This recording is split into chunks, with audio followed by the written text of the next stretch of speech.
আল্লাহ তাআলা বলেন ওয়াসিকাল্লাযীনা কাফারু ইলা জাহান্নামা যুমারা, যারা কাফের আল্লাহ তাআলাকে অবিশ্বাস করে তাদেরকে ধাক্কাইয়া ধাক্কাইয়া জাহান্নামের দিকে নিয়ে যাওয়া হবে।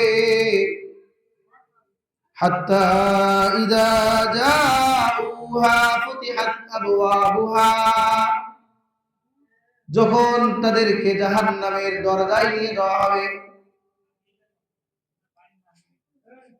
وقال لهم خزنتها, জাহান্নামের যারা দ্বাররক্ষী তারা তাদেরকে বলবে আলাম ইয়াতিকুম রুসুলুম মিনকুম ইয়াতলুনা আলাইকুম আয়াতি রাব্বিকুম ওয়া ইউনযিরুনাকুম লিকা ইয়াউমিকুম হাযা, যে আজকে যে তোমরা এই জাহান্নামের দরজায় চলে আসছো, তোমাদের কাছে দুনিয়ার মধ্যে কোনো রাসূল আসেনি, কোন দূত আসেনি, কোন বক্তা আসেনি, কোন আলেম আসেনি, কোন ওয়াইজ আসেনি, কোন দাঈ ইলাল্লাহ আসেনি। আজ তোমাদেরকে এই জাহান্নামের ভয় সম্পর্কে, ভীতি সম্পর্কে তোমাদেরকে জানাইনি। সেদিন কিন্তু অস্বীকার করার থাকবে না, তারা বলবে হা ক্বালু বালা, হ্যাঁ অবশ্যই বলেছিল, ওয়ালাকিন হাক্কাত কালিমাতুল আযাবি আলাল কাফিরিন, তবে এই কাফিরদের উপরে আল্লাহ তাআলার শাস্তি অবধারিত হয়ে গেছে। এই হলো জাহান্নামের সঙ্গে আচরণ করা হবে।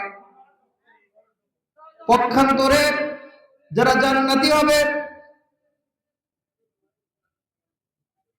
জাহান্নামীদের সম্পর্কে আরো বলেছেন কিলা দুখুলু আবওয়াবা জাহান্নাম, তোমরা এই জাহান্নামের দরজায় প্রবেশ করো, জাহান্নামের দরজা দিয়ে তোমরা জাহান্নামে প্রবেশ করো।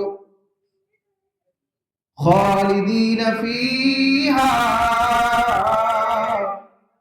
আর এই জাহান্নামে তোমরা চিরস্থায়ী স্থায়ীভাবে বসবাস করো। বলুন নাউযুবিল্লাহ।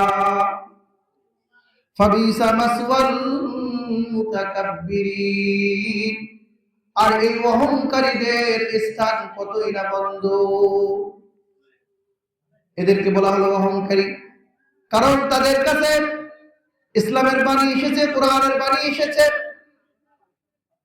কিন্তু তারা হঠকারিতা করে কোরআনের বাণীকে প্রত্যাখ্যান করেছে, ফিরাই দিয়েছে, আল্লাহর হুকুম মানে নাই। এজন্য তাদেরকে বলা হলো